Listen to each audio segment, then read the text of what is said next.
Mesdames et messieurs, chers internautes, bonsoir et bienvenue. Le samedi 3 février 2024, l'Association des étudiants Peul du Nord a organisé la journée des étudiants Peul. Cette journée est placée sous le haut parrainage du haut-commissaire à la sédentarisation des éleveurs, Dr Adamou Maman Sambo. Les manifestations qui se sont déroulées au centre Guiriobé de Parakou ont permis d'échanger sur les questions de sédentarisation des éleveurs, la scolarisation des enfants en milieu Peul et la valorisation de leur culture. Le maire de la commune de Kondé, Sani Didier Kondé-Sounon, revient une fois encore sur l'interdiction de la chasse à la battue dans le département de la Takura, en l'occurrence dans sa commune. L'autorité communale s'est désolée du manque de volonté des populations à se plier à la décision du préfet. C'est à travers un communiqué en date du jeudi 1er février 2024 dans lequel il rappelle les récidivistes à l'ordre. Un tour à Alada à présent, un très grave incendie a frappé cette ville dans le département de l'Atlantique le dimanche 4 février 2024. Il s'agit d'un feu qui s'est déclenché derrière le collège d'enseignement général de cette ville. Ce feu a par la suite embrassé le mur de cet établissement scolaire.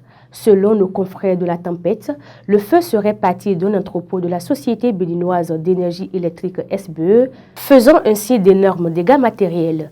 La source notifie que des équipements électriques, notamment les câbles électriques, des poteaux et des camions de cette société ont été endommagés, et tout en précisant que l'équipe des sapeurs-pompiers ont su maîtriser le feu. Le président Patrice Talon a accordé la grâce présidentielle à 358 prisonniers pour le compte de l'année 2023. C'est à travers un décret présidentiel pris le 6 décembre 2023 et signé par le chef de l'État Patrice Talon. Cette grâce est accordée à des personnes détenues et condamnées à des peines criminelles ou correctionnelles par une décision devenue définitive des cours ou tribunaux de la République du Bénin au 31 juillet 2023. Défenseur passionné d'une nation unie et de son peuple, le politologue Issa Richard Boni-Orou s'est une fois de plus adressé aux Béninois. À la recherche d'un dialogue ouvert et respectueux, il a invité les citoyens béninois de tous bords politiques à l'unité.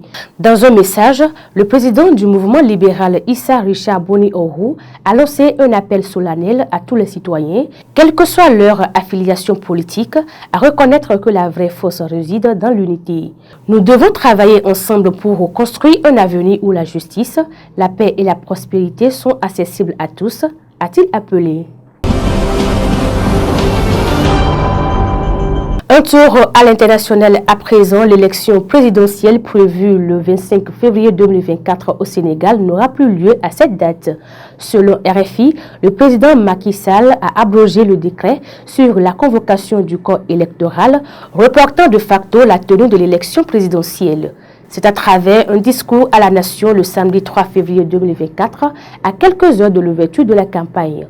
J'ai signé le décret du 3 février 2024, abrogeant le décret du 26 novembre 2023, fixant la présidentielle au 25 février 2024, a annoncé Macky Sall.